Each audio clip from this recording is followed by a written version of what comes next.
करोड़ से ज्यादा की संपत्ति पटना में न्यास के द्वारा खरीदी गई है।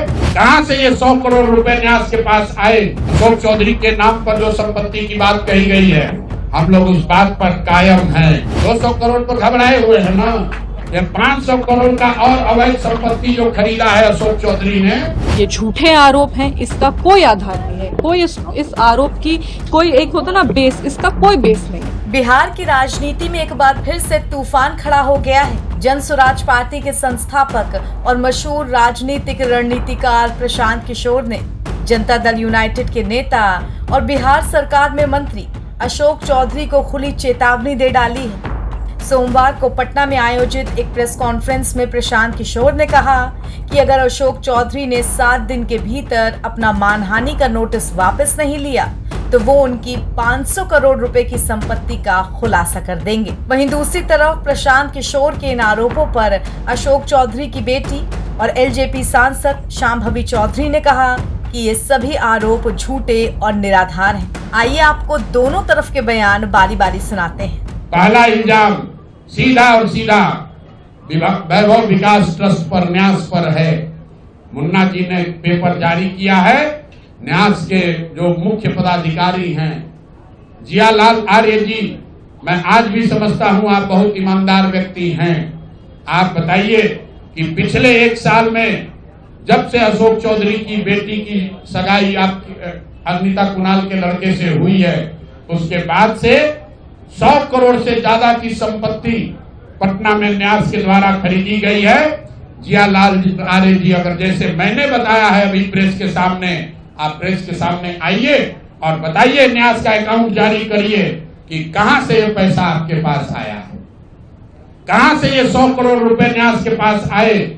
जब से न्यास बना है उसमें 10 करोड़ का भी संपत्ति नहीं खरीदा गया। पिछले 1 साल में 100 करोड़ का ज्यादा से ज्यादा का संपत्ति कैसे खरीदा गया है? आप व्यक्तिगत तौर पर ईमानदार हैं तो नीतीश कुमार भी ईमानदार है, मनमोहन सिंह भी ईमानदार थे, लेकिन जिस न्यास के आप मुखिया हैं, ये कहने से बात नहीं बनेगी कि हमको जानकारी नहीं है।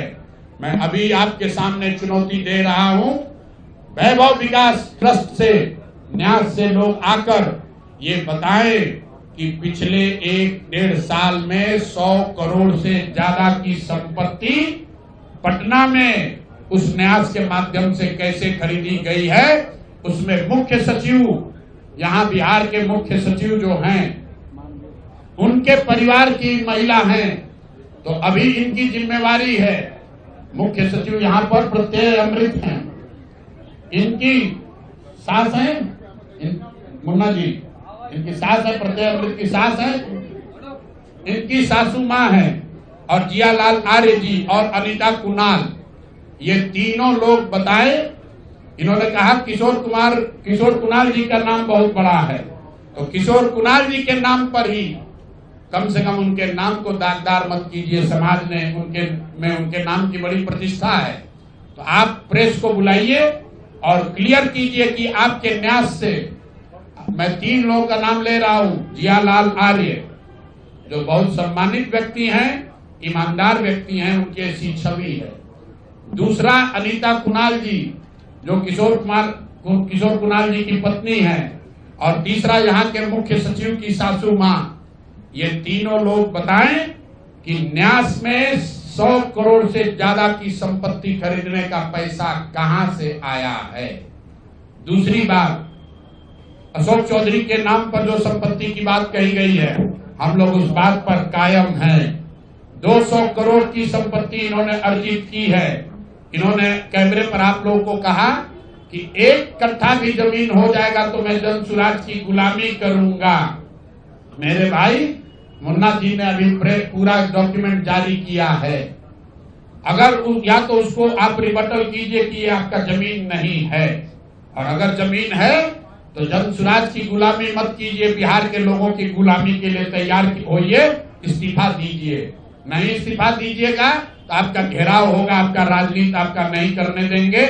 हम लोग राज्यपाल, मुख्यमंत्री नहीं सुन रहे हैं तो हम लोग राज्यपाल महोदय के पास जाएंगे, कोर्ट में जाएंगे, इनके खिलाफ कार्रवाई होनी चाहिए।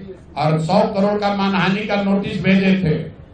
आज डर के मारे शायद कहे हैं कि अब आगे ये हम कानूनी कार्रवाई नहीं करेंगे, तो 5 दिन के अंदर अंदर आधिकारिक तौर पर लीगल नोटिस वापस ले, और नहीं लेंगे तो इन पर 500 करोड़ का और घोषणा करेंगे। नोट कर लो भाई, 200 करोड़ पर घबराए हुए हैं ना, ये 500 करोड़ का और अवैध संपत्ति जो खरीदा है अशोक चौधरी ने अलग अलग नाम से, 7 दिन का समय दे रहे हैं। राजनीति में और स्पेशली जब चुनाव आता है तब आरोप और प्रत्यारोप हर समय हर किसी पे लगते हैं। ये कोई नई बात नहीं है, ये इसको लोग एज अ टूल यूज करते हैं मीडिया में अपना रेलेवेंस बनाए रखने के लिए।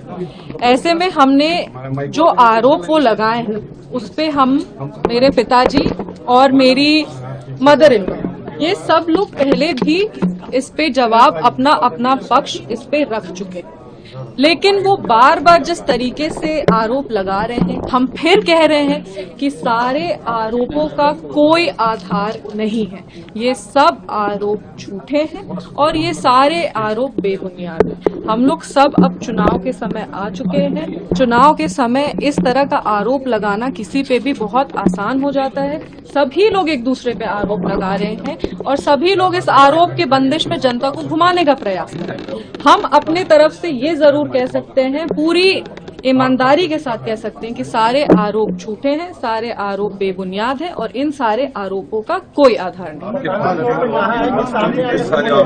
आपके फादर ट्रस्ट पे वो आरोप लगा रहे हैं। देखिए, उन्होंने आज अपने प्रेस कॉन्फ्रेंस में एक पर्सनल अटैक भी किया है। अगर आप उस प्रेस कॉन्फ्रेंस को ध्यान से सुनेंगे, हमने पहले भी कहा था अपने ससुर जी के बारे में, और उस समय सब लोगों ने कहा था कि टॉपिक को डाइवर्ट करने का कोशिश किया जा रहा है। पर आज जो प्रेस कॉन्फ्रेंस किए हैं, उन्होंने खुद मेरे ससुर जी का नाम अपने प्रेस कॉन्फ्रेंस में लिया है।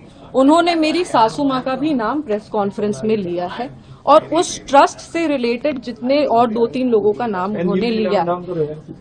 इतने ध्यान से हम प्रेस कॉन्फ्रेंस देख नहीं पाए क्योंकि हम यहाँ थे, पर हमको इतना जरूर पता है कि उन्होंने एक पर्सनल अटैक भी किया है मेरे ससुर जी का नाम लेकर के, कि उनके जाने के बाद हम लोग जान के ये सब कर रहे हैं। जो भी जैसा भी उन लोग पर्सनल अटैक किए हैं, वो देखिए ये दिखाता है कि उनकी सोच कैसी है।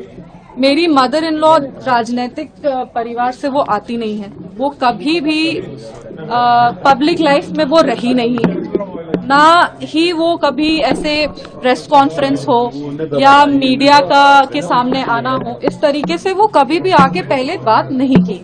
लेकिन जब उन्होंने आरोप लगाए थे, जब उन पर आरोप लगे थे, तब वो अपने स्तर से जितना बोल सकती थी मीडिया में आकर के, उन्होंने अपने पक्ष को रखा। उन्होंने उसी समय कहा कि ट्रस्ट पूरी ईमानदारी के साथ क्लीन होकर के अपना काम करता है। ये ट्रस्ट आचार्य किशोर कुणाल जी के विचारों पे, उनकी जो ईमानदारी का आधार था, उस पे ये ट्रस्ट चलता है। ये ट्रस्ट का पेपर सारा क्लीन है, ऐसा कुछ भी नहीं है जो ये ट्रस्ट गलत किया है। और अगर जरूरत पड़े तो जिस तरीके से वो क्लिप भी हम दिखा देंगे जिसमें वो सारा कागज लेकर के बैठी हुई थी।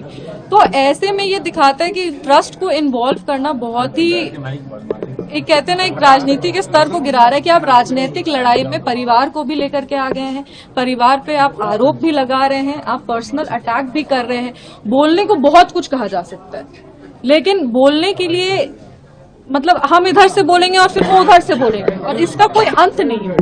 पर हाँ, जहां तक ट्रस्ट की बात है, ट्रस्ट अपना पक्ष भी रखेगी। ट्रस्ट ने पहले भी, मेरी मदर इन लॉ, मेरे फादर और हम तीनों पहले भी मीडिया में आके कहें कि ये आरोप बेबुनियाद है, ये झूठे आरोप हैं, इसका कोई आधार नहीं है, कोई इस आरोप की कोई, एक होता ना बेस, इसका कोई बेस नहीं है। हम आज भी कह रहे हैं कि उन्होंने फिर ट्रस्ट को इन्वॉल्व करके कहा है और ट्रस्ट आने वाले समय में, अभी हम पूरा प्रेस कॉन्फ्रेंस ध्यान से देखेंगे। एक, हम लोग ट्रस्ट के जितने भी लोग हैं, हम ट्रस्ट से डायरेक्टली रिलेटेड नहीं है, ट्रस्ट के जितने भी लोग हैं वो जो भी फैसला लेंगे आप सबको सूचित कर दिया जाएगा।